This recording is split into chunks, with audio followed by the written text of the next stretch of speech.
Good evening, everyone. Good evening, everyone. Are you hearing me through the mic? Okay. One of the things we've had logistically a problem is we're also recording these presentations. Now tonight everything will be recorded except Professor Ahmed's lecture itself. But our technology is limited, so I will be passing this microphone here is for the recording back there, which we will stream eventually on YouTube. The other microphone is to be heard, of course, in the room. So if you could just kind of bear with the aesthetics of having to deal with this technology. Welcome. It's great to have such a wonderful turnout tonight. And this is our fourth presenter in our series, Ecumenical Faith Reflections on International Conflict Resolution and Peacebuilding in commemoration of the 50th anniversary of John the 23rd's Peace on Earth. Just a couple sort of housekeeping issues before we begin the more formal part of our program. There is a sign-in sheet in the back, especially for those of you here for the first time. That's especially for community members. We want to get your information so that we can keep in touch with you about future events at the Wolfington Center and also future events at Cabrini. So please sign in if you're here, especially for the first time. Speaking of future events, there are a number of events connected with the Wolfington Center and organizations connected with the Wolfington Center on the table back there. Please take those flyers. We've got a number of issues ranging from human trafficking issues to food fast, to ecological issues, to fair trade, all of which is happening in April in addition to our speaker series. So please take those flyers in the back. Our speakers tonight have brought all this food and drink with them. Don't tell Sodexo if you don't mind. And they invite you to indulge throughout, even though, and of course, the Catholic tradition, it's Lent, indulge throughout the presentation tonight. Tomorrow at 12:30 p.m., Elizabeth Evans, you want to stand up? Elizabeth, for the students, is going to lead a discussion of tonight's speaker, and I think Professor Ahmed is going to be there as well to kind of reflect on the presentation tonight. Therefore, without further ado at this point, we're going to begin the evening with a resuscitation.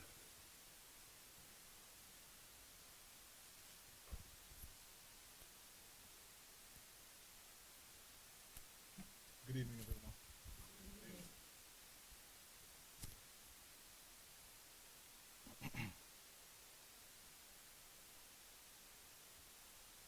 I'll be reciting a few verses from the Holy Quran.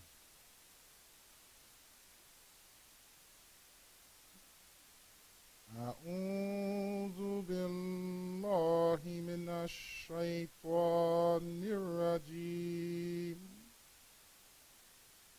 بسم الله الرحمن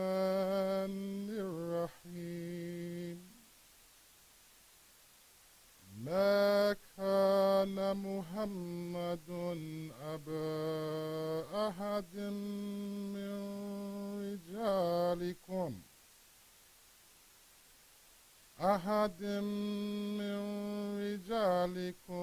ولكن رسول الله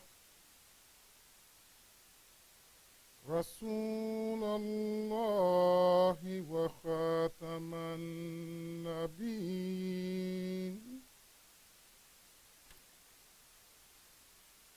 وكان الله بكل شيء عليما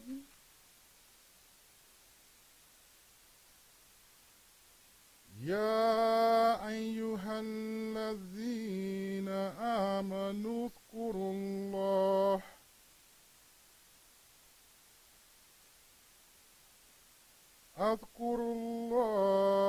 ذكرا كثيرا وسبحوه بكرة وأصيلا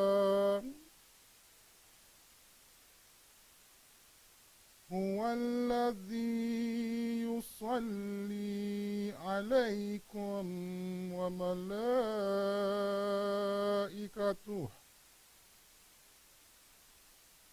وملائكته ليخرجكم من الظلمات إلى النور تحيتهم يوم يلقونه سلام وأعد لهم أجرا كريما. Now I'm going to read for you the English translation of these verses. They come from the 33rd chapter of the Holy Quran, verses 41 through 45. And it says, Muhammad is not the father of any of your men, but he is the messenger of Allah and the seal of the prophets. And Allah has full knowledge of all things. O ye who believe, remember Allah much and glorify him morning and evening. He it is who sends down his blessings on you, and his angels pray for you, that he may bring you forth from all kinds of darkness into light. And he is merciful to the believers. Their greeting on the day when they meet him will be peace, and he has prepared for them an honorable reward.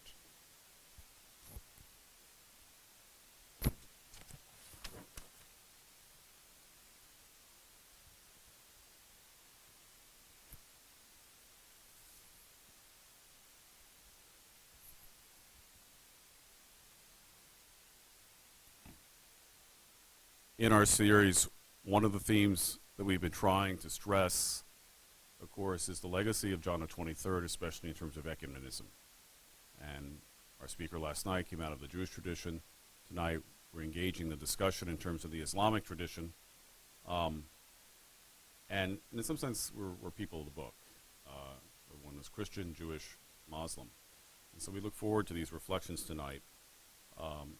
In some ways, tonight's presentation is timely in that it comes a day after, of course, the anniversary of the 10th anniversary of the invasion of Iraq.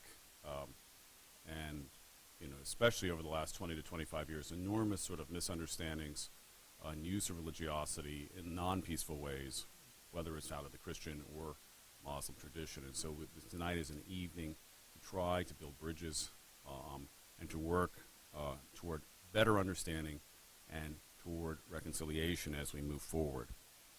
At this time, then, I'd like to introduce Danielle Jones, who will introduce our speaker this evening. And what can I say about Danielle? She is a dynamo here in the short time that she's been here at Cabrini. She's a native of Monmouth County in New Jersey. She has an associate's degree in social sciences from Brookdale Community College in 2009, and later this year will be earning a BA in psychology with a minor in sociology from Cabrini.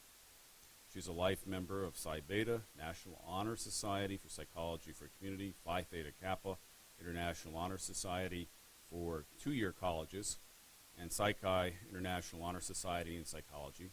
And she will be inducted in Alpha Kappa Delta, International Honor Society in Sociology. While enrolled here at Cabrini, she has been active with the Center for Teaching and Learning, working as a psychology subject tutor and classroom coach for statistics for the social sciences, social psychology, and is on their own a course called Foster Youth in America.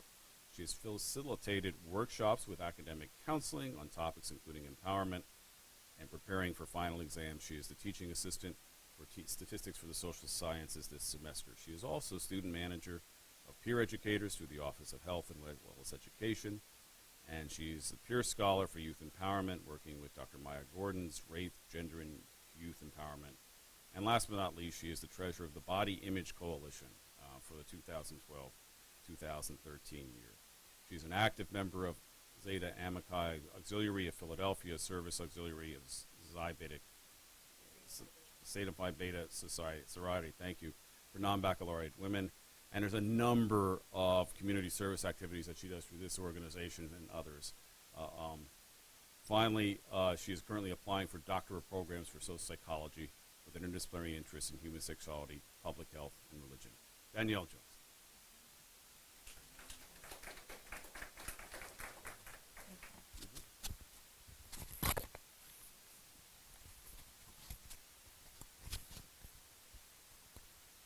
Good evening.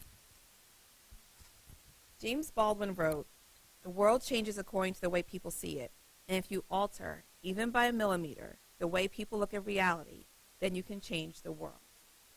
Dr. Rashida Ahmad's commitment to social justice is an important thread that connects her professional and personal life together. A native of Philadelphia, Pennsylvania, she describes her formative educational experiences in her inner city public schools as positive because her teachers nurtured and held high expectations for her and also her students.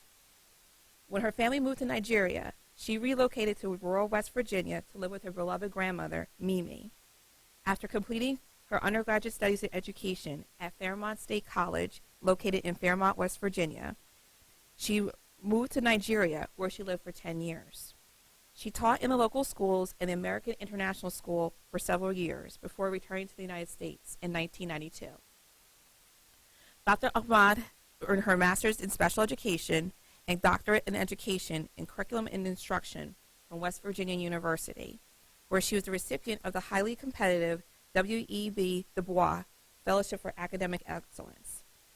She also received a predoctoral fellowship from Lemoyne College, located in Syracuse, New York, to complete her dissertation.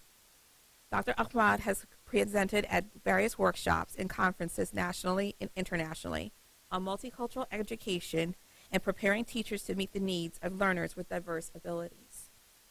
Her publications have focused on how power and privilege shape educational experiences for marginalized students. Dr. Ahmad has served on advisory boards and task force committees related to strengthening educational practices for students with disabilities and urban students.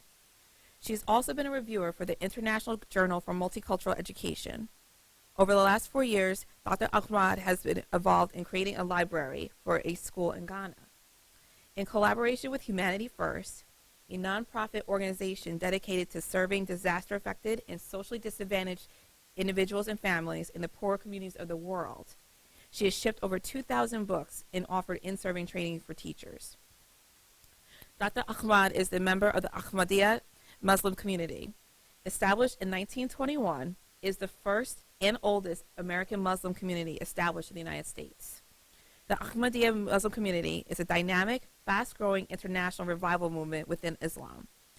Founded in 1889, the Ahmadiyya Muslim community spans over 190 countries with membership exceeding tens of millions.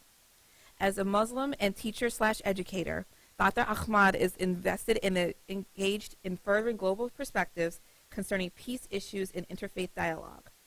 She freely gives her time before diverse audiences, whether it is to participate in talks with public students regarding the misconceptions of Islam or working with nurses who wish to practice culturally responsive care for Muslim patients.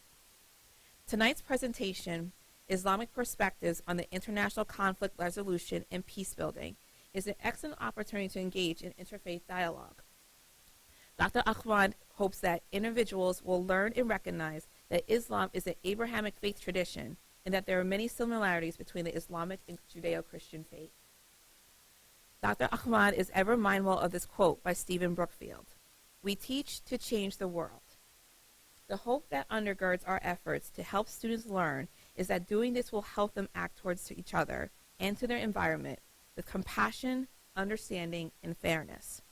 But our attempts to increase the amount of love and justice in the world are never easy, never simple, never ambiguous. This statement reflects how at Cabrini College, the education of the heart we receive during our time here gives us the tools, knowledge, and resources to make positive changes in the world. The path of social justice will be challenging and filled with twists and turns, but one single act by an individual can make a powerful impact in many lives. It is my privilege to introduce and welcome Dr. Rashida Ahmad, coordinator of Graduate Special Education Program here at Cabrini.